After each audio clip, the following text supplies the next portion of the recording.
Greetings shooting fans, and welcome to another airgun review with me, Richmal Cooper.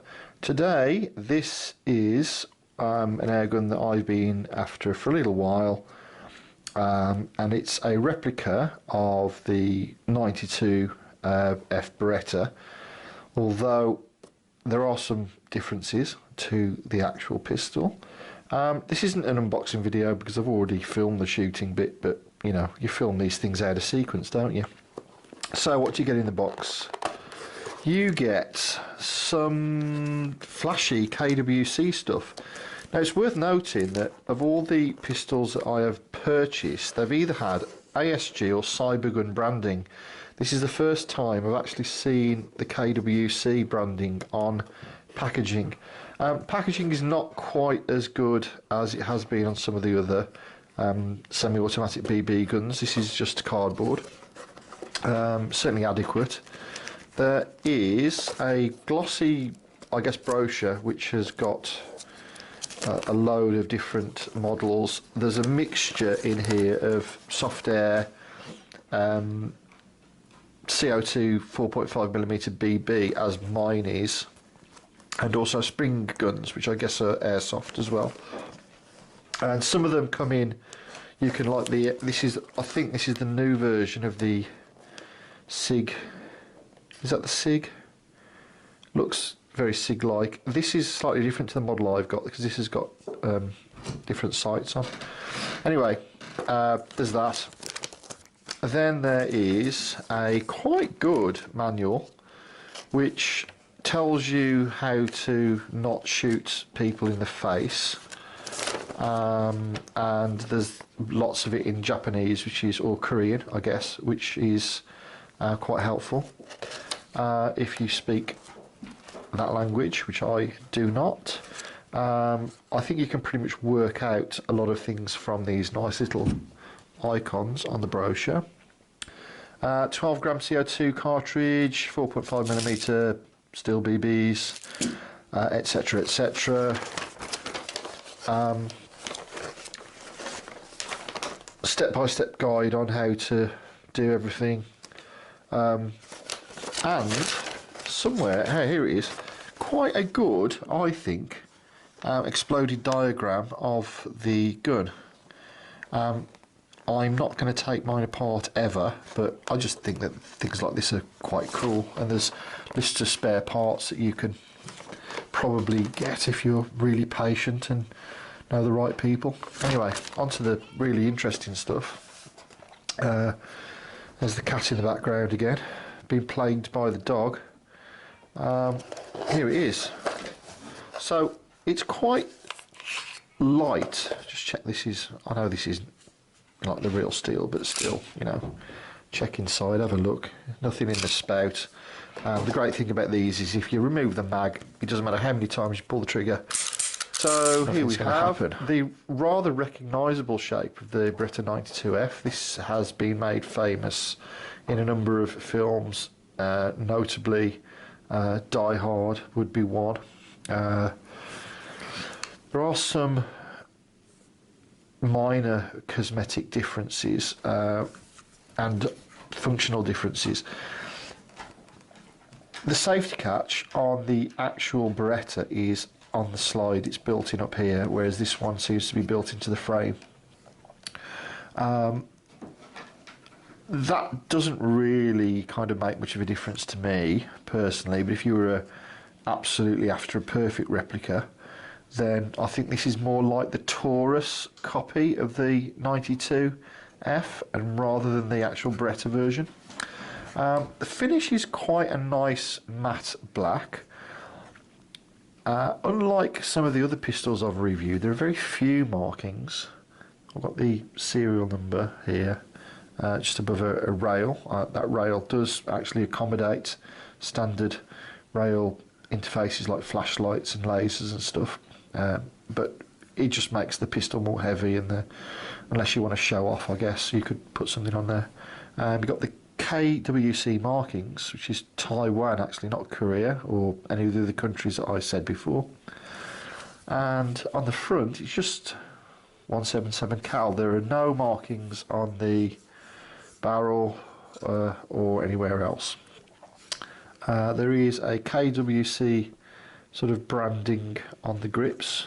Grips are plastic. Quite a decent sort of, they almost feel rubbery, not quite rubbery, but they almost feel rubbery. I guess you could replace those. It feels pretty decent in the hand, but it doesn't seem to have the weight of maybe, I don't know, I'm comparing it to the Tanfoglio Limited, which I think you may have seen my video, I think is the best BB gun. Sights are fixed and reasonably easy to acquire, but for some reason the white dot is there. Why would it be there? I don't know. I guess I might put some Tipex on the front sight as well, might help things line up a bit more.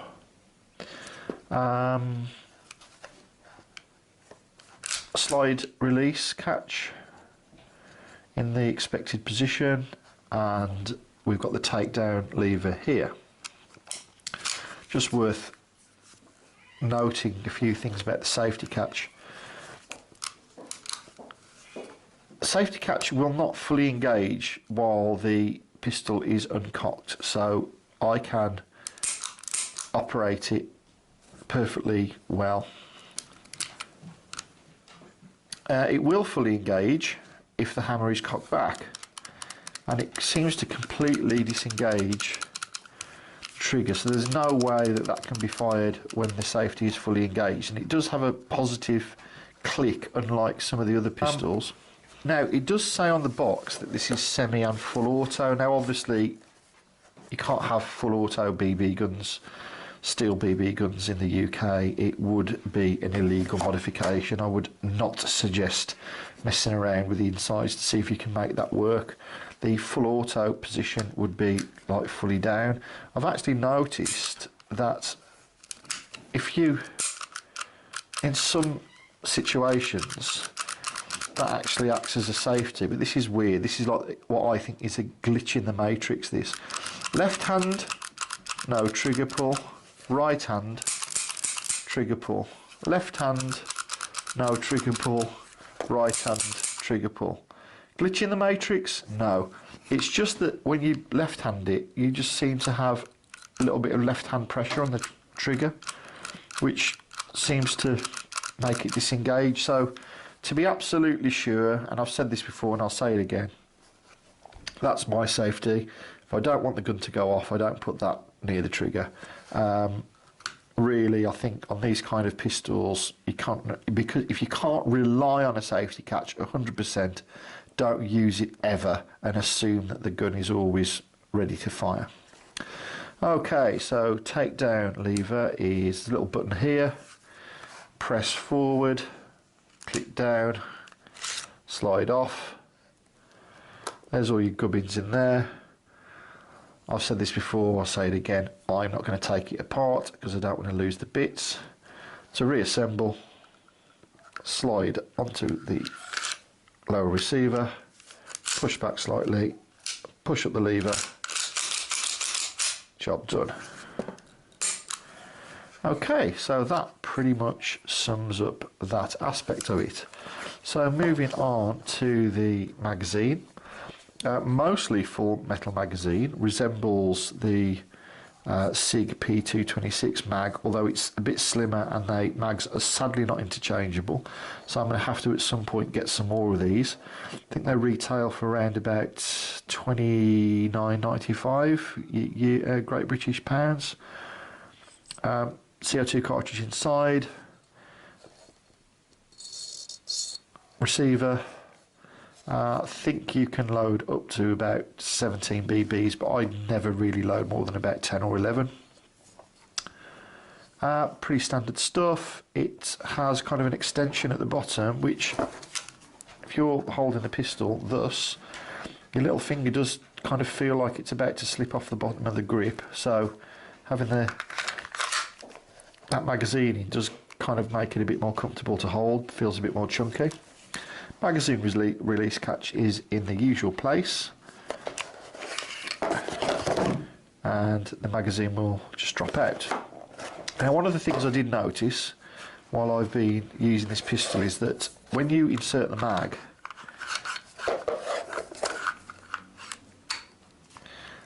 unlike some of the other pistols I've reviewed, there's quite a nice click with those when the magazine goes in and it feels like it's really in. I think with this you kind of find yourself giving it a good old thump to just make sure it's going in. Noise in the background there is my wife changing the cat litter. I'm not allowed to use the human toilets, so I've got a litter tray which she keeps in the kitchen. Anyway, so that is the pistol. Okay folks, so this is a shooting part of the review. I'm going to do a comparison actually with the Sig P226 X5, which is probably due another what I would call a long-term test review, which will probably be coming shortly. I've only got the one mag for the 92, so I'm going to load that up. It's already loaded, you've got a fresh gas in. I'll be shooting at, I've measured it out, it's about 8 metres. Don't know what that is in feet, somebody will tell me, or yards. And I've got, I think, about 10, 11 shots loaded.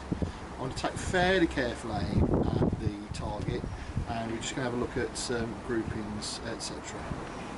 Okay, not the greatest conditions for filming, nice shooting a little area, but hopefully I'll see. And ready to shoot.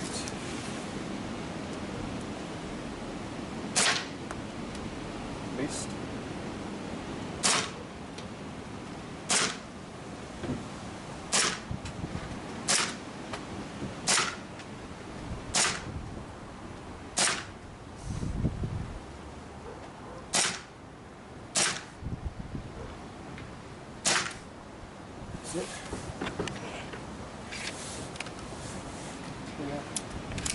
By the look of the target, this is shooting lower than I expected. I had the top of the sights round about here. I know my first shot missed when I was aiming at the centre, so it's not too bad, I guess. Let's see what happens with the X5. With the X5 now. Where's the mag?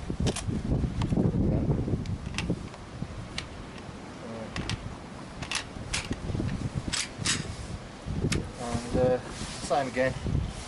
Let's see what the groups look like.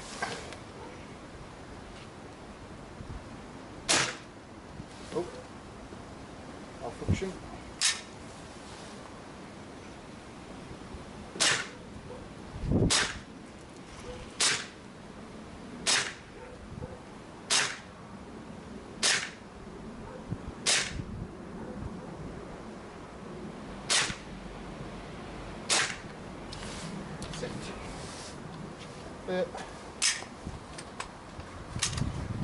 Okay, so the X5 is much closer to point of aim. Talking about groupings with these kinds of pistols, I mean, really, they're not accurate at all. That's not really why you kind of buy them.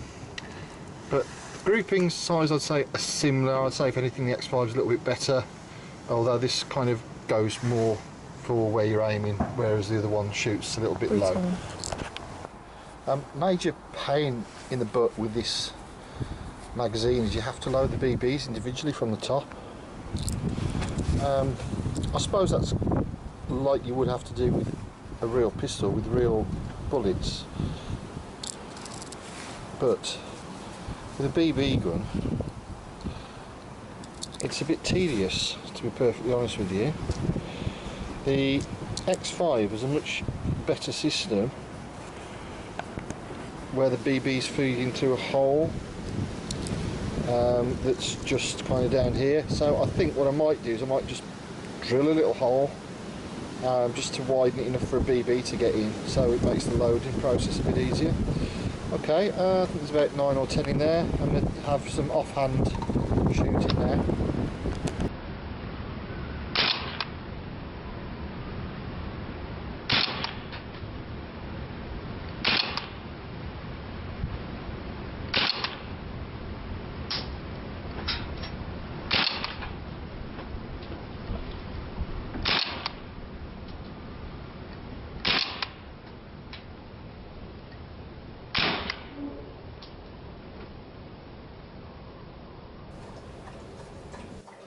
just a side-by-side comparison of the two there.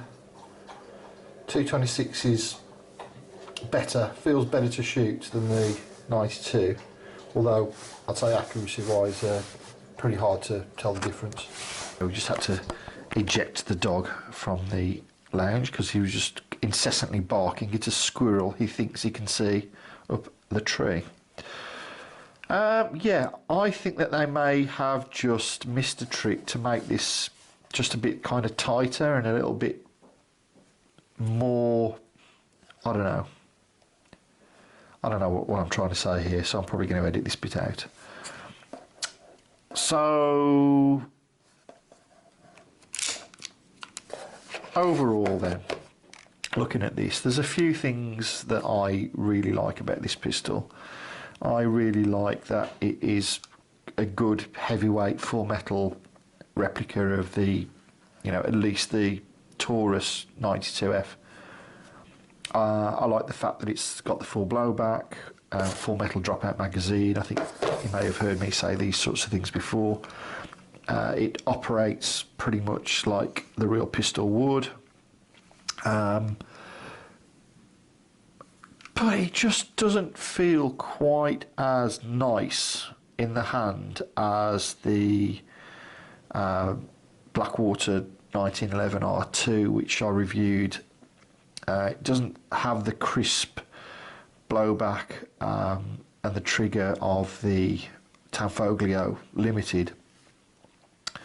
It has got the double action trigger, which the Sig P226 has got.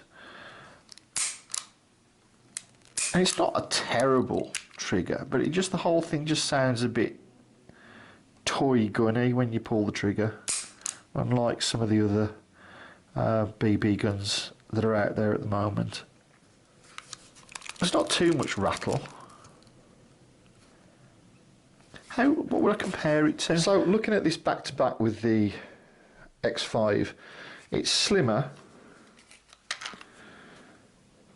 It's about the same length. In fact, it's almost exactly the same length.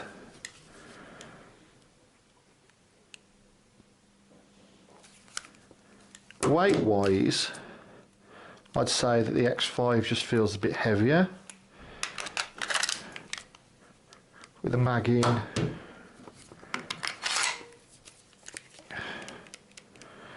The mag in, I just feel that the X5 has got a little bit more weight to it.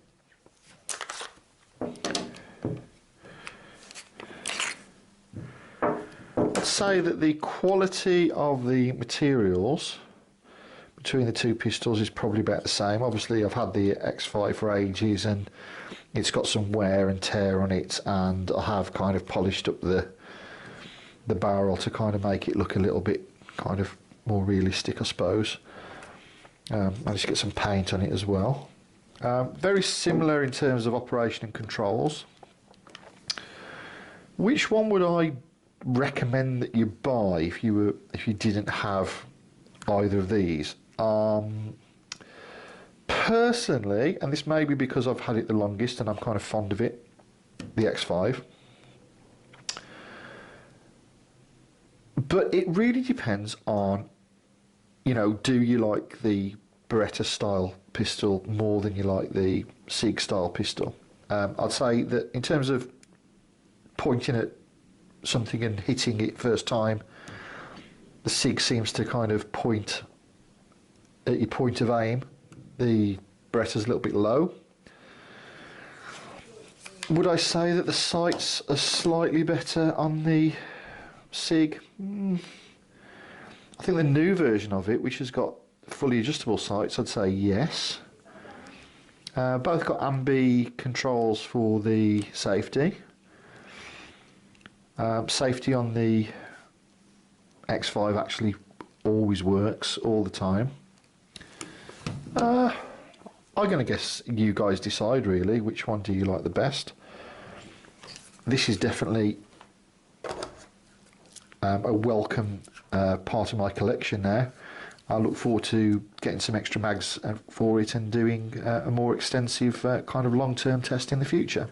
Anyway, I hope you've enjoyed this review. This is me, Rich Cooper, signing off. And as always, have fun but shoot safe. And if you enjoyed this video, please remember to like, subscribe and share.